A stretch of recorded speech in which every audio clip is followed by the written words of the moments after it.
Megan, you ready? Yeah. All right. Yeah, that's a good idea.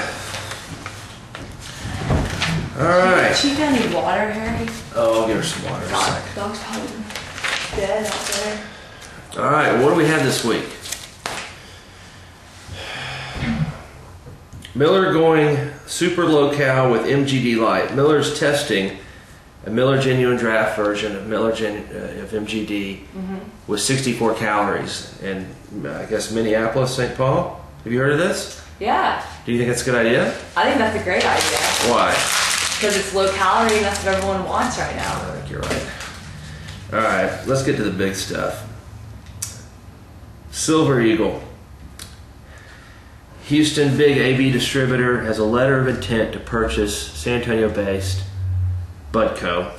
Our good friends, right? Berkeley and Vincent Dawson, great guys. Great guys. But are they $280 million worth of good guys? I don't know if anyone is. I don't think. Yeah. No, if anybody deserves it, these two guys do, right? Right. Good guys. But $280 million is a lot of money. It's a lot of money for 14 million cases. It's almost $20 a case, including tangible assets. So it's not bad for two former Amarillo Lone Star distributors. Right. Just a letter of intent stage, Megan. Deal's not done. They still got due diligence to go through. They still have brewery approval to go through. I think the approval part should be a slam dunk. The only thing that AB could have a problem with is the price. But listen, if that's what it's worth, then that's what it's worth. It's when people talk about distributor consolidation, Megan. You know what they're talking about? What? They get together and everybody's a buyer. Right. Nobody's a seller. That's a problem. You know what I mean? So the only thing that's going to take care of that is higher prices for these guys. It's my dog. I brought my dog to work on the day that I'm doing the video broadcast. Golly Moses. Miller Brewing Company made its case yesterday in New York, Megan. They talked with investors about their future. Mainly, they're going forward to the core, and they're taking a hard right turn. Okay.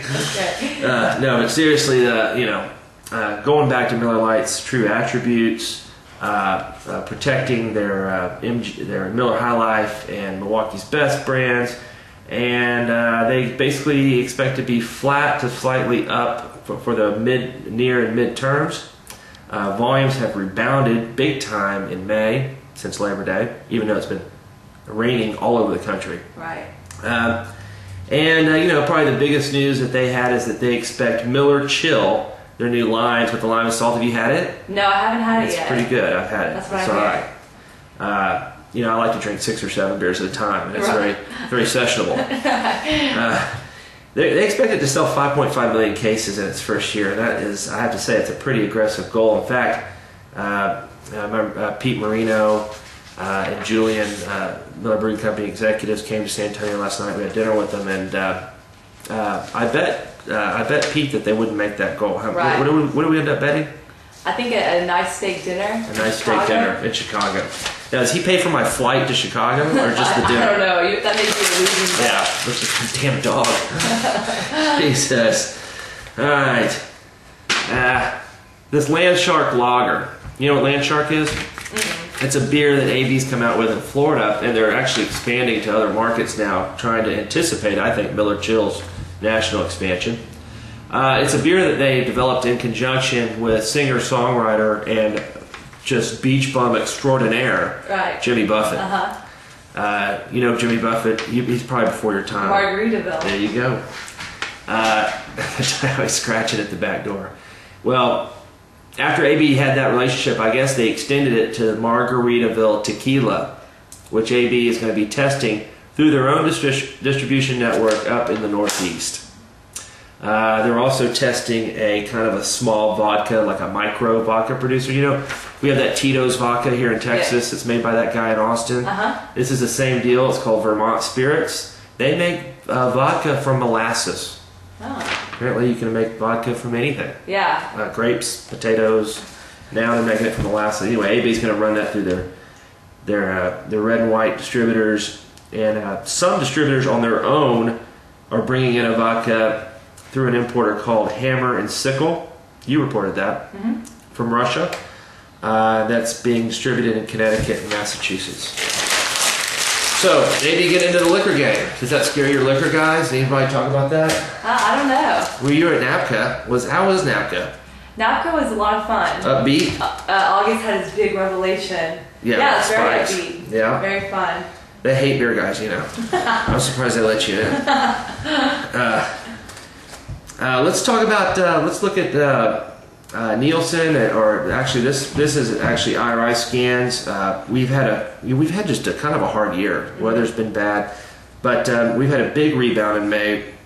4 weeks ending May 20th, so that doesn't include Memorial Day. But beer categories rose 1.6%.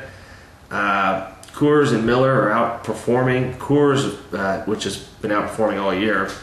Coors volume's up 3.7% and won 20 basis points of share. Do you know what a basis point is? Yeah. What? It's a part of share. You're right. Okay. Basis point basically is the same as saying percentage, but you move the decimal over twice.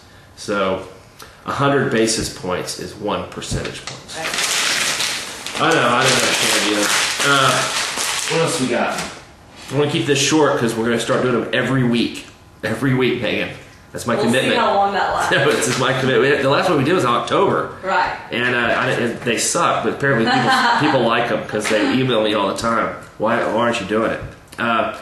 What is this? I don't think this is supposed to be in here. It's an email from Ed McBrien, of course, saying that the Shenandoah Brewery is right on schedule. I know what we had been hearing that Coors is having some supply problems in the east of Coors Light, and I suspected it's because of their new Shenandoah Brewery, but it's not. Ed says it's just that their sales are higher than they thought they'd be. So sales are going ahead of forecast. Right. So they're still a little short. No problem. They'll replenish. And he ends the email. I hope this wasn't a private email, but it's not anymore. Sorry, Ed. Here's to a long, hot summer with sane pricing. God bless. Amen. Cheers to that. Cheers to that. Well, that's all I had this year, this week. That's prescient, isn't it? I wanted to say that, I wanted to announce, this is the first time I'm going to announce this, that our next year's summit is going to be February 25th, 2008, and it's going to be at Del Coronado in San the Diego. Hotel Del, baby, in San Diego. Hotel Del Coronado, one of the nicer properties. And we don't have all our speakers yet, but we'll get that to you. But you can't really, you can't really sign up for it either. But I just, save the date. Right. Save the date. That's what we're looking for. Right. It's going to be a good one. It's going to be a good one. Megan's going to be there. You get to see her. She's got a boyfriend, but all right. Well, anyway, thanks for listening. That's our video for this week. I'll catch you next week. All right. All right. All right. Well, are you done recording? Hold on. Stop.